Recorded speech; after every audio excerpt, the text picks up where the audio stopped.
मैं खुदावंद का खादम तवा तमाम मसीह बहन भाइयों को जो मेरी आवाज़ सुन रहे हैं सलाम अर्ज करता हूँ। नाज़रीन, मैं खुदा का शुक्र करता हूँ कि उसने फिर मुझे ये मौका बख्शा है कि मैं आपके साथ खुदा के पाक कलाम को शेयर कर सकूँ। सबसे पहले अपने खुदावंद का शुक्रिया अदा करता हूँ और फिर होशना टीवी का शुक्रिया अदा करता हूँ, जिसके वसीला से खुदा का कलाम जो है निजात बख्श पैगाम जिंदगी की बातें लोगों तक पहुँच रही हैं। मैं LB अदारा शुक्र के अंदर अरसे दराज से खुदावंद की खिदमत में मसरूफ़ हूँ। सीनियर प्रोफेसर होने की हैसियत से खुदावंद की खिदमत का काम कर रहा हूँ। मैं आपके साथ खुदा के जिंदा पाक कलाम में से 2 आयात शेयर करूँगा। मैं चाहता हूँ कि आप सब बड़े ध्यान के साथ इन दोनों आयात को सुने। यूहन्ना की इंजील 3 बाब और उसकी 3 आयत में मसीह खुदावंद ने फरमाया कि जब तक कोई आदमी नए सिरे से पैदा ना हो वो खुदा की बादशाही को देख नहीं सकता।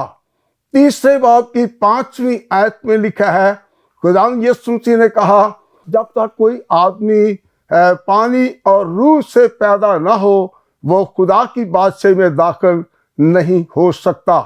ऐसी तो ये जो दोनों आयात मैंने आपके सामने पढ़ी हैं, इनका लुबे लबाब जो है, जो मजमून है, वो नई पैदाइश है। ऐसी तो खुदा ने हम सबको आज तक जिंदों की ज़मीन पर महफूज रखा है। और ये जो यूहन्ना की इंजील 3 बाब की अगर आप पहली आयत से लेकर 5वीं आयत तक पढ़ें, इस पूरे पैरे का मुताला करें, तो पहली आयत में लिखा है कि फरीसियों में से एक शख्स निकोदेमुस नाम जो है वो यहूदियों का सरदार था और वो रात को खुदावंद यीशु मसीह के पास आता है और खुदावंद यीशु मसीह की बड़ी तारीफ करता है। वो कहता है कि हम जानते हैं कि तू खुदा की तरफ से उस्ताद होकर आया है। हालांकि ये भी सरदार था, ये भी उस्ताद था, लेकिन वो उस्तादों के उस्ताद होने का इकरार कर रहा है। उसने कहा कि तू आसमानी है, तू आसमान से खुदा बाप की तरफ से उस्ताद होकर आया है। और वाकई मसीह खुदाम उस्तादों का उस्ताद है। मसीह खुदाम ने अपने शागिर्दों से कहा, यूहन्ना की इंजील 13वें बाब की 13वीं आयत पढ़ें तो मसीह खुदाम ने कहा कि तुम मुझे उस्ताद और खुदावंद कहते हो क्योंकि मैं हूं। और दूसरा, उसने इकरार किया कि जो मौजज़ात तू करता है तेरे मौजज़ात का तेरा कोई सानी नहीं। जो मौजज़ात तू करता है वो उस वक्त इंसान नहीं कर सकता जब तक कि खुदा उसके साथ ना हो। तो उसने मसीह खुदावंद के मौजज़ात का भी इकरार किया कि तेरे मौजज़ात के मुकाबले में कोई दुनिया में इंसान है नहीं, तेरा कोई सानी नहीं, तेरे मौजज़ात का कोई सानी नहीं। फरीसी होते हुए, देखे सरदार होते हुए, यहूदियों का रबी होते हुए, उनका उस्ताद होते हुए, उसने उस्तादों के उस्ताद खुदावंद यीशु मसीह के उस्ताद होने का, आसमानी उस्ताद होने का इकरार किया। और फिर इस बात का भी इकरार किया कि खुदा तेरे साथ है। और खुदावंद यीशु मसीह ने कहा कि मैं और बाप एक हैं। यूहन्ना की इंजील 14वें बाब की उसकी 9वीं और 10वीं आयत में लिखा है कि मैं और बाप क्या हैं? एक हैं। और लिखा है कि खुदावंद यीशु मसीह के इन तीनों चीजों के बारे में, तीन सफात के बारे में इस सरदार ने, यहूदियों के रब्बी ने, आसमानी रब्बी यानी उस्ताद, जो कि खुदा बाप की तरफ से मसीह खुदाम उस्ताद होकर दुनिया में, उस्ताद दुनिया में बनते हैं, लेकिन ये वो उस्ताद है जो कि उस्तादों का भी उस्ताद है।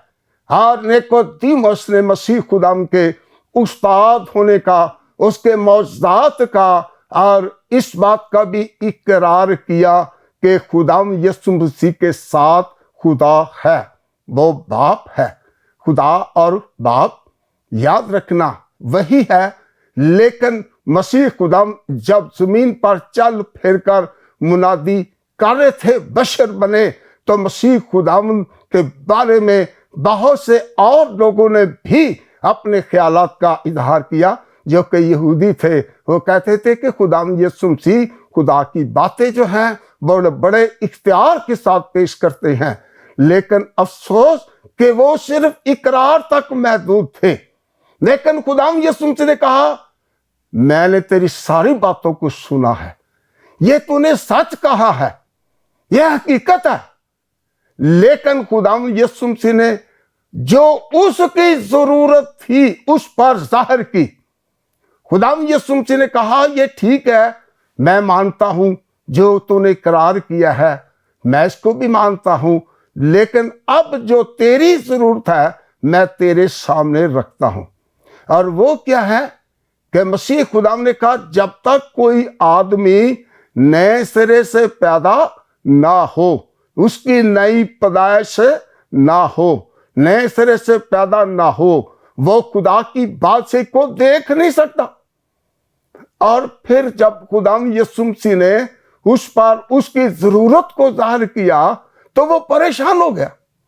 वो कहने लगा, ये कैसी बात है कि आदमी जब बूढ़ा हो जाए और वो दोबारा अपनी मां के पेट में दाखिल हो और फिर नए सिरे से पैदा हो। वो इस बात को समझा नहीं। जो बात मसीह खुदाम ने उस पर जाहिर की, उस पर वाजे किया कि तुझे भी नए सिरे से पैदा होने की जरूरत है। बेशक तू सरदार आदमी है, यहूदियों का खादम है, उनका रब्बी है, उनका उस्ताद है, लेकिन तुझे भी नए सिरे से पैदा होने की जरूरत है। मगर वो इस भेद को जो मसीह खुदाम ने रूहानियत में बात की थी, रूह की बात, वो उसको ना समझा। क्यों नहीं समझा? पहला कुरिन्थियों उसका 2 बाब और उसकी 14वीं आयत में लिखा है, नफसानी आदमी खुदा के रूह की बातों को कबूल नहीं करता और ना वो उन्हें समझ सकता है, क्योंकि वो रूहानी तौर पर परखी जाती हैं। लेकिन रूहानी आदमी सब बातों को परख लेता है, लेकिन खुद किसी से परखा नहीं जाता। ये 15वीं आयत में लिखा है। असीसो जब खुदाम यीशु मसीह ने अल्फाज उसके साथ शेयर किए, बातें की, वो परेशान तो हुआ, मगर खुदाम यीशु मसीह ने दोबारा उस पर इस बात को आश्कारा किया। मसीह खुदाम ने कहा, परेशान होने की जरूरत नहीं है। अब फिर मैं तुझसे यही बात कहता हूं। यूहन्ना की इंजील 3 बाब की 5वीं आयत पढ़े तो वहां पर क्या लिखा है? खुदाम यीशु मसीह ने कहा, जब तक कोई आदमी पानी और रूह से पैदा ना हो, उस वक्त तक वो खुदा की बादशाही में दाखिल नहीं हो सकता। असीसो ये इंग्लिश में नई पैदाइश के लिए जो वर्ड इस्तेमाल हुआ है वो है न्यू बर्थ, और दूसरा है बॉर्न अगेन, यानी दूसरी पैदाइश, नई पैदाइश। और इसी के साथ अगर आप यूनानी में चले जाएं तो यूनानी में जियाग्निसी वर्ड इस्तेमाल हुआ है, जिसका मतलब है नई पैदाइश, नए सिरे से पैदा होना। आदमी एक दफा मां के पेट से पैदा होता है, लेकिन वो जिस्मानी तौर पर है, वो जिस्मानी पैदाइश है। और जिस्मानी पैदाइश होने के बावजूद वो खुदा की बादशाही को दाखिल नहीं हो सकता, ना खुदा की बादशाही को देख सकता है, ना उसमें दाखिल हो सकता है। ये जरूरी है, ये मस्त है कि इंसान दूसरी पैदाइश, नई पैदाइश हासिल करे, जो कि यूहन्ना की इंजील 3 बाब की 5वीं आयत के मुताबिक है। मसीह खुदाम ने कहा, जब तक कोई आदमी पानी और रूह से पैदा ना हो। तो खुदा के कलाम के मुताबिक देखे कि ये जो पानी है आम पानी नहीं, पानी की एक मिसाल दी गई है। लेकिन इफ्सियों का खत उसका 5वां बाब 26वीं आयत में पढ़े तो लिखा है कि उसने तुम्हें भी पानी के वसीला से गुस्ल दिया। यानी पानी खुदा का कलाम है, और ये पाक कलाम जो है जैसे पानी धोता है, साफ करता है, इंसान की जिंदगी को भी साफ करता है, उसको बदलता है, उसको तब्दील करके रख देता है।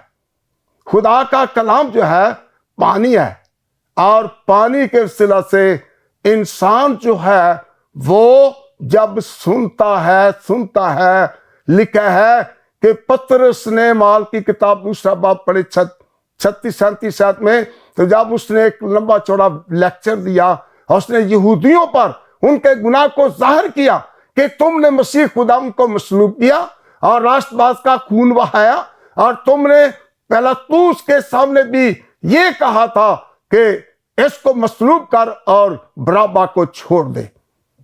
तो आपने ये भी कहा था कि यहूदियों, ये शख्स जो है इसको मसलूब कर, इसका खून जो है हमारी और हमारी औलाद की गर्दन पर आने दो, यह तुम्हारा गुनाह है। तो हमने बेगुनाह का खून बहाया है। लिखा है जब उन्होंने पतरस का आवाज सुना, खुदा का कलाम सुना, तो खुदा के कलाम ने उनके दिलों पर क्या लगाई? चोट लगा दी। और वो दौड़कर रसूलों के पास आए और कहने लगे, ए भाइयों, हम क्या करें? हमारी कैसे मकरसी होगी? कैसे हमारी बख्शिश होगी? कैसे इस गुनाह से छुटकारा होगा? कैसे खलासी होगी? कैसे माफी होगी? तो पतरस ने कहा, तौबा करो और तुम में से हर एक अपने गुनाहों की माफी के लिए यीशु मसीह के नाम पर क्या ले? बपतिस्मा ले, तो रूहुल कुश इनाम में पाओगे। और लिखा है कि जब खुदा के कलाम ने उनके दिलों पर चोट लगाई, खुदा का कलाम हथौड़ा है, चट्टानों को चकनाचूर करके रख देता है। यिर्मयाह 23वें बाब की 29वें आयत में लिखा है। आशीषो, ये खुदा का कलाम जब उन्होंने सुना, कलाम ने चोट लगाई, वो बदल गए, उनकी जिंदगी नई हो गई। क्या लिखा है? अगर आप अमाल की किताब 2 बाब 41वीं आयत पढ़े तो वहां पर लिखा है कि 3000 तकरीबन 3000 मर्द जो थे उन्होंने मसीह खुदाम को कबूल किया और यीशु मसीह के नाम पर क्या ले लिया? बपतिस्मा ले लिया। और लिखा है कि वो पहली जमात जो 120 की थी उनमें शामिल हो गए। असीसो, नई पैदाइश जो है, जब इंसान खुदा के कलाम को गौर से सुनता है, ध्यान से सुनता है, खुदा का कलाम उसकी जिंदगी पर असर अंदाज होता है, तो फिर ये खुदा का कलाम पानी है जो इंसान को साफ करता है। ये एक हाउस की मानद है, और पानी जो है खुदा का कलाम है। ये कलाम इंसान के दिलों पर क्या लगाता है? चोट लगा देता है। जब इंसान गौर से खुदा के कलाम को सुनता है, जब वो चर्च में जाते हैं, जब वो कन्वेंशन पर जाते हैं, या किसी की और खास मीटिंग होती है उस पर जाते हैं, वहां पर जाकर खुदा के कलाम को गौर से सुनते हैं, तो फिर तब्दीली आती है। खुदा का कलाम जो है ये पानी है, और पानी जो है, इस बात को याद रखना, इसमें जिंदगी भी है। इंसान पानी के बगैर जिंदा नहीं रह सकता। और इसी तरह ये रूहानी ग़िज़ा है, ये खुदा का कलाम जो है। लेकिन अगर आप याकूब का खत उसका 1 बाब 18वीं आयत पढ़े तो उसमें भी यही मरकूम है। लिखा है कि खुदा ने पानी के वसीला से तुम्हें क्या किया? पैदा किया, और तुम खुदा के लिए पहले फल बन गए। यानी जिन्होंने मसीह खुदाम को कबूल कर लिया, नई पैदाइश पाई, नई जिंदगी पाई, नए सिरे से पैदा हो गए। तो इसी तरह अगर आप यूहन्ना की इंजील उसका 1 बाब और उसकी 12वीं आयत पढ़े तो वहां पर क्या लिखा है? वहां पर लिखा है कि जितनों ने उसे कबूल किया, उसने उन्हें खुदा के फर्जंद होने का हक बख्शा। यानी उन्हें जो उसके नाम पर ईमान लाते हैं, जो खुदा के बेटे यीशु मसीह पर ईमान लाते हैं, उसको अपना शख्सी निजात दहिंदा कबूल करते हैं, उसके कफारे को कबूल करते हैं, उसकी कुर्बानी को कबूल करते हैं, उसके खून बहाए जाने को कबूल करते हैं, उसके कफारे पर ईमान ले आते हैं। लिखा है 13वीं आयत में, वो ना खून से, ना जिस्म की ख्वाहिश से, ना इंसान के इरादे से, बल्कि किससे पैदा हुए? खुदा से। और यह है रूहानी पैदाइश, यह है नई पैदाइश, जब इंसान अपने गुनाह को छोड़ता है, झूठ फरेब को छोड़ता है, नशे को छोड़ता है, बुरे कामों को छोड़ता है, बुराइयों को छोड़ता है, चुगली को छोड़ता है, झगड़ों को छोड़ता है, खून रेजी को छोड़ता है, बुरे कामों से मुंह मोड़ लेता है और वो खुदा की तरफ रुजू करता है, खुदा के बेटे मसीह पर क्या लाता है? ईमान ले आता है। तो खुदा का कलाम है जो कि इंसान की जिंदगी को तब्दील करता है इसके वसीला से। लेकिन ईमान खुदा के बेटे मसीह पर जब वो लाता है तो इस बात को याद रखना कि उसकी रूहानी पैदाइश क्या है कि वो खुदा से पैदा हुए, यानी रूहानी तौर से नई पैदाइश, नए सिरे से पैदा होना, पानी और रूह। और लिखा है कि जब तक कोई आदमी पानी और रूह से पैदा ना हो, पहला पत्रस पहला बाब और उसकी 23वीं आयत पढ़े तो लिखा है कि तुम फानी तो हमसे नहीं बल्कि गैर फानी खुदा के कलाम के वसीला से नए सिरे से पैदा हुए हो। ईमानदारों की ये बात है। लेकिन खुदा आज भी दावत देता है सारी दुनिया को, तमाम नामी मसीहों को भी, गैर कौमों को भी, कि वो खुदा के बेटे मसीह पर ईमान लाकर वो नए सिरे से पैदा हो, उनकी रूहानी पैदाइश हो। और कलाम जो है इंसान की जिंदगी को बदल देता है। और लिखा है कि पानी और रूह से, इसका मतलब है कि पानी खुदा का क्या है? कलाम है, जैसे मैंने आपको पहले हवाला दे दिए हैं। और रूह से मुराद पाक रूह है।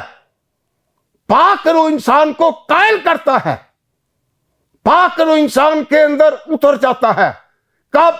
जब वो खुदा के बेटे मसीह को अपना शख्सी निजात दहिंदा कबूल करता है और वो इंसान के दिल में आता है और बड़ी तब्दील लाता है। अगर आप हिस्केल की किताब 11वां बाब तो लिखा है कि खुदा कहता है बनी इस्राएल से कि मैं तुम्हारे दिल में एक नई रूह तुम्हारे बातन में डालूंगा और तुमको गोश्त दिल अता करूंगा, जो पत्थर वाला दिल उसको निकाल दूंगा मैं, सख्त दिल, पथरेला दिल, बुरा दिल। और लिखा है कि मैं अपनी नई रूह तुम्हारे बातन में डालूंगा और तुमसे अपने आइन की क्या करवाऊंगा? पैरवी भी करवाऊंगा। फिर तुम इस लायक होगे कि मेरे हुक्मों को क्या करो? मानो, मेरे आइन पर अमल करो, मेरे आइन पर चल सको। तो खुदा का पाक रूह जो है वो इंसान को कायल करता है, कायलियत बख्शता है कि जो कुछ खुदा के खादम ने कलाम सुनाया है इसको कबूल कर। ऐ गुनहगार इंसान, इसको अपने दिल में उतार ले, इसको अपने दिल में ले ले। खुदा का पाक रूह जब कायल करता है तो देखिए कलाम है और खुदा का पाक रूह है जो इंसान की जिंदगी को क्या करता है भाई? तब्दील करता है। अगर हिस्केल की किताब 36वां बाब और उसकी 26वीं और 27वीं पढ़े तो उसमें भी यही मरकूम है। खुदा कहता है कि फिर मैं तुम्हारे दिल में, तुम्हारे बातन में नई रूह डालूंगा और गोश्त दिल को बख्शूंगा, जो पत्थर दिल है उसको निकाल दूंगा, गोश्त दिल अनाथ करूंगा और तुम मेरे आइन पर क्या करोगे? अमल करोगे, फिर इस काबिल होगे। असीसो मसीह खुदा ने क्या कहा? यह जरूरी है कि जब तक कोई इंसान पानी और रूह से पैदा ना हो, नई पैदाइश ना हो, नए सिरे से पैदा ना हो, वो खुदा की बादशाही में दाखिल नहीं हो सकता। असीसो खुदा किसी इंसान की हलाकत नहीं चाहता। इसी वास्ते खुदा ने अपने बेटे यीशु मसीह को इस दुनिया में भेजा, जिसने कुर्बानी दी, कफारा दिया, जिसने हमारी जगह पर दुख सहे, जिसने हमारी खातिर मौत बल्कि सलीब की मौत गवारा की। आज भी अगर इंसान कितना बड़ा गुनहगार हो, कितने उसने गुनाह किए हो, कितना कुछ भी उसने जिंदगी में किया हो, अगर वो खुदा के कलाम को सुनकर तब्दील हो जाता है, अगर वो खुदा के कलाम को बड़े गौर से सुनता है और वो खुदा यीशु मसीह को अपना शख्सी निजात दहिंदा कबूल कर लेता है, तो उसकी जो जिंदगी है वो नई हो जाती है। यीशु मसीह के खून से उनके गुनाह धुल जाते हैं, क्योंकि पहला यूहन्ना का खत उसका पहला बाब उसकी 7वीं आयत में लिखा है, अगर हम नूर में चले जिस तरह के वो नूर में है, तो हमारी आपस में शिराकत है। और उसके बेटे यीशु का खून हमें तमाम गुनाहों से क्या करता है? पाक करता है। पहला यूहन्ना 1:9 में लिखा है, अगर अपने गुनाहों का इकरार करें तो हमारे गुनाहों के माफ करने और हमें सारी नाराजगी से पाक करने में सच्चा और आदिल है। कौन? खुदा। तो अपने बेटे यीशु के खून से हमारे गुनाह धो देता है, हम साफ हो जाते हैं। मसीह खुदाम के कलाम के वसीला से, पाक रूह की कुदरत से हमारी जिंदगी जो है वो नई बन जाती है। और जब हम नए बन जाते हैं, नई पैदाइश का तजर्बा में हो जाता है, नए सिर से पैदा होते हैं, तो फिर हमारा नाम आसमान पर बरे की किताबे मुकद्दस में लिखा जाता है, किताबे हयात में लिखा जाता है। ये अगर आप लूका की अंजील उसका 10वां बाब उसकी आप पढ़ सकते हैं 19 और 20 आयत में, तो मसीह खुदा ने शागिर्दों से कहा कि इससे खुश ना हो कि रूहें तुम्हारे ताबे हैं, तुम मौजात करते हो, बल्कि इससे खुश हो कि तुम्हारे नाम जो हैं वो आसमान पर किताबे याद में लिखे हुए हैं। मुकाशफा 20:15 में आप पढ़ सकते हैं, मुकाशफा 21:27 में आप पढ़ सकते हैं। तो मसीह खुदा ने क्या कहा कि जब तक कोई आदमी, यूहन्ना 3:5 में लिखा है, पानी और रूह से पैदा ना हो वो खुदा की बादशाही में दाखिल नहीं हो सकता। तो इसका मतलब है कि जो पानी और रूह से नई पैदाइश हासिल कर चुके हैं वो खुदा की बादशाही में दाखिल होंगे, वो आसमान की बादशाही में दाखिल होंगे, वो मसीह खुदा के साथ 1000 साल तक बादशाही करेंगे। जब खुदा यीशु मसीह अपनी दूसरी आमद के दूसरे मरने पर इस दुनिया में तशरीफ लाएंगे। आशीषो 2 कुरिन्थियों 5वां बाब उसकी 17वीं आयत में लिखा है, अगर कोई मसीह में है तो वो नया मखलूक है, पुरानी चीजें जाती नहीं, देखो वो सब क्या हो गई? नहीं हो गई। तो जो को मसीह खुदा को कबूल करता है, याद रखना उसकी जिंदगी कलाम और पाक रूह के वसीला से नई हो जाती है और वो खुदा की बादशाही के लायक बन जाते हैं। यीशु मसीह जब आएंगे तो वही लोग वो हवा में उड़कर बादलों पर मसीह खुदाम का इस्तकबाल करेंगे। आशीषो आयो, आओ अपनी अपनी जिंदगी पर गौर कीजिए। क्या हमने नई पैदाइश हासिल की है? क्या हमने मसीह खुदाम को अपना शख्सी निजात दहिंदा कबूल किया है? क्या हम पानी और रूह से पैदाइश हासिल कर चुके हैं? अगर कर चुके हैं तो खुदा का शुक्र है। लेकिन अगर आपने आज तक सुस्ती की है, लापरवाही की है, नेगलेक्ट किया है, आपने इस चीज पर गौर नहीं किया, तो खुदा ने आपको फिर ये मौका बख्शा है ताकि हम अपने खुदाम यीशु मसीह की आमद के लिए तैयार हो जाएं, नए सिरे से पैदा होकर खुदा की बादशाही में दाखिल होने के लायक ठहरे। आओ अपनी अपनी जिंदगी पर गौर करें, ता ऐसा ना हो कि एक मुहावरा है, अब पछताए क्या होत जब चिड़ियां चुग गई खेत। यानी खुदाम यीशु मसीह आए और वह अपनी कलीसिया को आसमान पर ले जाएंगे उनको जो नई पैदाइश पाए हुए लोग हैं, जिन्होंने मसीह खुदाम का अपना शख्सी निजात कबूल करके नई जिंदगी हासिल की है, पुरानी चीजों को खैर आबाद कह दिया है और नई चीजों को अपना लिया है, नए सिरे से पैदा हो, तो फिर आप खुदा की बादशाही को देख सकेंगे और फिर खुदा की बादशाही में दाखिल भी हो सकेंगे। तो खुदावंद आज के इस कलाम के सलाह से हम सबको बरकत दे और ऐसा करने की तौफीक दे। आमीन।